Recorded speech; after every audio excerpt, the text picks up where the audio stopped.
राजस्थान जिले के लोहावट थाना क्षेत्र में आने वाले जंबेश्वर नगर में 27-28 जुलाई की रात में तकरीबन 1 बजे के आसपास घर के बाहर सो रही भंवरी बिश्नोई की हत्या कर दी जाती है।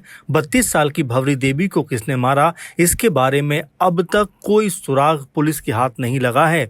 इस मामले पर कांग्रेस जमकर भजनलाल शर्मा सरकार के ऊपर निशाना साध रही है।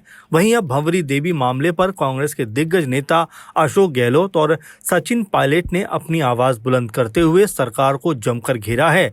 दरअसल कांग्रेसी नेता और पूर्व मुख्यमंत्री अशोक गहलोत और तेज तर्रार नेता और हमेशा मुद्दों की राजनीति करने वाले सचिन पायलट ने सरकार और जिला प्रशासन से एक बड़ी अपील कर दी। इन दोनों नेताओं ने मुख्य आरोपियों को तत्काल गिरफ्तार करने और मामले की निष्पक्ष जांच करते हुए कार्रवाई करके पीड़ित परिवार को न्याय सुनिश्चित करने की मांग की है। इन नेताओं ने ये भी कहा कि आरोपियों की अब तक गिरफ्तारी नहीं होने की वजह से पूरे क्षेत्र और समाज में लगातार रोष बढ़ता जा रहा है। हालांकि कांग्रेसी नेता और पूर्व विधायक कृष्णाराम बिश्नोई इस पूरे मामले पर पीड़ित परिवार के साथ खड़े होकर न्याय की लड़ाई को लड़ते हुए दिखाई पड़ रहे हैं। अब आपको बताते हैं कि ये पूरा मामला है क्या। जैसा कि जानकारी दी जा चुकी है कि लोहावट थाना क्षेत्र के जंबेश्वर नगर में 27-28 जुलाई की रात में 32 साल की भंवरी देवी की हत्या कर दी जाती है और अज्ञात हमलावरों का कोई पता नहीं चलता।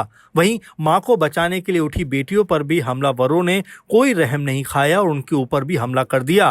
फिलहाल मृतका के पिता ओम प्रकाश ने बताया कि उनकी बेटी की किसी से कोई दुश्मनी नहीं थी। वहीं महिला का पति गंगा विशन बिश्नोई ट्रक चालक हैं।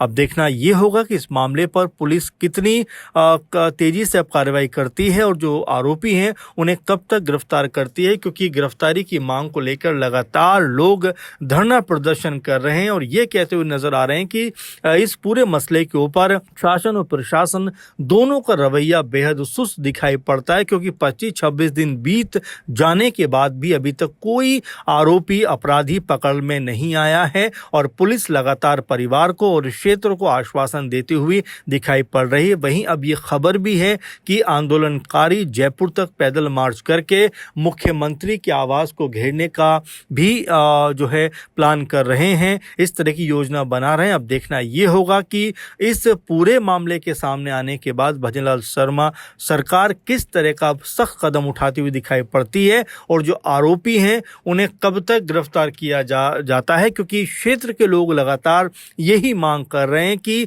परिवार को न्याय मिलना चाहिए। बेटियां जो इनके सामने उनकी मां को मार दिया गया, उनको भी न्याय मिलने का पूरा हक है, इसलिए उनकी जो मांगे हैं वो पूरी होनी चाहिए। यानी जिन्होंने ये अपराध किया है उसका खुलासा होना चाहिए और उनको सख्त से सख्त सजा मिलनी चाहिए।